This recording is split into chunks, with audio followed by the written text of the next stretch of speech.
পরবর্তী প্রশ্ন হচ্ছে হারাম টাকায় মসজিদ মাদ্রাসা নির্মাণ করা কি জায়েজ? সুদ ভক্ষণ করে, চাঁদাবাজি সন্ত্রাসী করে, হারাম মালের ব্যবসা করে বা হারাম পন্থায় উপার্জন করে এমন লোকের দান মসজিদ নির্মাণের ব্যয় করা যাবে কিনা? হারাম তো হারাম, হারাম সম্পদ এটি নাপাক একটা জিনিস, আর মসজিদ হচ্ছে একটি পবিত্র জিনিস যেটি আল্লাহ তাআলার ঘর। সুতরাং মসজিদে কোনো হারাম সম্পদ ইচ্ছাকৃত বা জেনে এটি দেওয়া যাবে না, বা ওই হারাম জিনিস দিয়ে মসজিদের কোনো অংশ বা মসজিদ নির্মাণ করা এটি কোনোভাবেই বৈধ হবে না।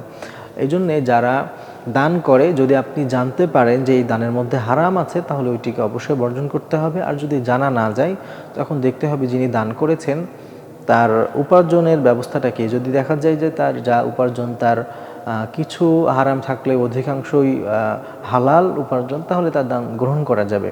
আর যদি দেখা যায় যে তার অধিকাংশ উপার্জনই হারাম, তাহলে এমন মানুষের দানও মসজিদ নির্মাণের জন্য বা মসজিদের কোনো কাজে ব্যয় করা যাবে না।